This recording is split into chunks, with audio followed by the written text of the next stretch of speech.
AP శాసనమండలి ప్రాంగణంలో MLC Parvathireddy Chandrasekhar Reddy YSRCP ఎమ్మెల్సీలతో కలిసి తిరుమల తిరుపతి దేవస్థానానికి కల్తీ నెయ్యి సరఫరాలో కూటమి ప్రభుత్వ కుట్రలను మీడియాతో మాట్లాడుతూ ఈ రోజు తెలుగుదేశం పార్టీ తిరుమల తిరుపతి దేవస్థానానికి సరఫరా చేసే నెయ్యిలో పంది కొవ్వు ఆవు కొవ్వు కలిసిందని చెప్తూ 100 కోట్ల మంది హిందువుల మనోభావాలను దెబ్బతీసిందన్నారు.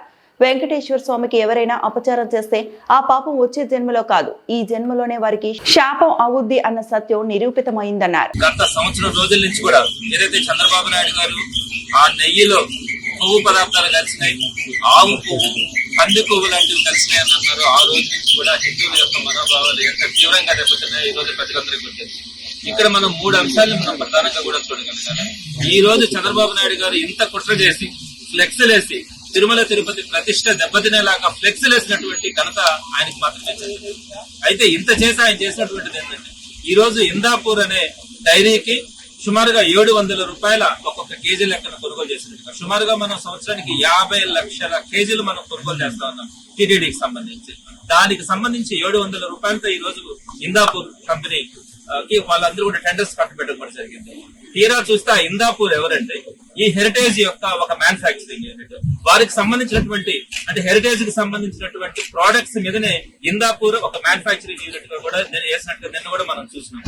మరి వారికి సంబంధించినటువంటి హెరిటేజ్ కి సంబంధించినటువంటి ఒక మ్యానుఫ్యాక్చరింగ్ యూనిట్ కి ఆ ఘీ ప్రోడక్ట్స్ అన్ని కూడా వారికి టెండర్ కట్టబెట్టడానికి చేసినటువంటి కుట్రలో భాగంగా ఇదంతా కూడా చెప్పవచ్చు. ఇక రెండో పాయింట్ వచ్చేటప్పటికి వారేం చెప్తా ఉన్నారు, భోలే బాబా అనే ఒక డైరీకి సంబంధించి వారి దగ్గర పాలే లేవు, మరి అట్లాంటప్పుడు వాళ్ళు నెయ్యి తీసేదానికి అవకాశం లేదు.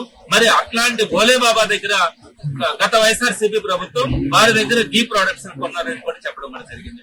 దీనికి సంబంధించి ఈ భోలే బాబాకి సంబంధించినటువంటిది ఒక రెండు మాటలు చెప్తాను. ఒకటి, ఆ భోలే బాబాకి టెండర్ ఇచ్చింది టీడీపీ గవర్నమెంట్ 2019లో మార్చి టైంలో భోలే బాబాకి టెండర్ ఇవ్వడం జరిగింది.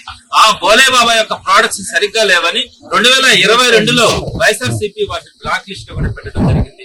తీరా కనుక చూస్తే మనం ఆ భోలే బాబా ప్రోడక్ట్ కూడా వారికి హెరిటేజ్ కి సంబంధించి వీరి షేర్స్ అన్ని కూడా దాంట్లో పెట్టడం కూడా జరిగింది.